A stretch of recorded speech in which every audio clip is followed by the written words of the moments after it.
યાત્રાધામ ડાકોરમાં ફાગણી પૂનમનો મેળો નજીક છે, લાખો ભક્તો ઉમટવાના છે. પરંતુ તંત્રની તૈયારીઓ માત્ર કાગળ પર હોય તેમ જણાય છે. લાખોના ખર્ચે મુકાયેલા આરો મશીનો આજે શોભાના ગાંઠિયા બની ગયા છે. સ્થાનિકો પાણી માટે પોકાર કરી રહ્યા છે અને તંત્ર ઊંઘમાં છે. ખેડા જિલ્લાનું સુપ્રસિદ્ધ યાત્રાધામ ડાકોર હાલ ફાગણી પૂનમના મેળાની તૈયારીઓમાં વ્યસ્ત છે. જિલ્લા વહીવટી તંત્ર દ્વારા તડામાર તૈયારીઓના દાવા કરવામાં આવી રહ્યા છે, પરંતુ વાસ્તવિક ચિત્ર કંઈક જુદું જ છે. લાખો ભક્તો જ્યાં દર્શનાર્થે આવવાના છે ત્યાં પાયાની સુવિધાઓનો સદંતર અભાવ જોવા મળી રહ્યો છે. યાત્રાળુઓ માટે સૌથી મોટી સમસ્યા પીવાના પાણીની છે.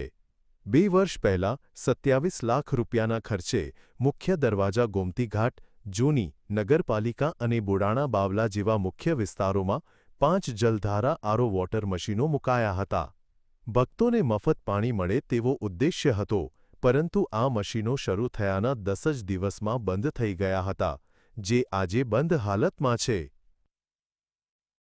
હોળીની પૂનમમાં પાણીની વ્યવસ્થા થવી જોઈએ અને સારી સરકાર કરી શકે. અને આટલું બધું સરકાર આપતી હોય તો જો આ તમે અહીં ગાડી બૂથ મૂક્યા છે પાણીના, એ બૂથ એક્ટિવ કરો તો પબ્લિકને પૈસા બચે અને પબ્લિકને સારું પાણી પીવાનું મળે, એવી અમારી ઈચ્છા છે.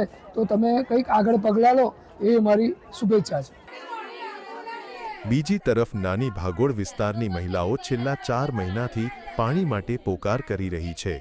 પીવાના પાણીની આ વિકટ સમસ્યા ઉનાળાની શરૂઆતે વધુ ગંભીર બની છે. 5 મહિનાથી પાણી આવતું નથી અને હું ભાડે રહું છું. બીજાના ઘરેથી ભાડે પાણી ભરી લાવું છું. લાઇટ બિલ ભરીને પાણી હું ભરી લાવું છું. મારે નાના છોકરા છે તોય છતાંય અમારે પાણી ભરી લાવવું પડે છે. ગટરો ઉભરાય છે. 4-5 મહિનાથી આવતું પાણી નહીં કે ગટરો ઉભરાય છે, પછી શું કરવાનું? વારંવાર કમ્પ્લેન કરવા છતાંય કોઈ જોવા હરખું આવતું નથી. રસ્તાઓની હાલત પણ અત્યંત દયનીય છે. ભાજપ શહેર પ્રમુખના જણાવ્યા મુજબ મંગળસેવા ધામથી મુખ્ય કુમાર શાળા સુધીનો આઇકોનિક રોડ 7 વખત બનાવવામાં આવ્યો છે. પ્રથમ વખત આ રોડ પાછળ 40 લાખનો ખર્ચ થયો હોવા છતાં તેની હાલત ખરાબ છે. ગામના આંતરિયાળ રસ્તાઓ અને વિક્રમ વિજય દ્વાર તરફનો રસ્તો પણ અત્યંત ઉબડ-ખાબડ છે.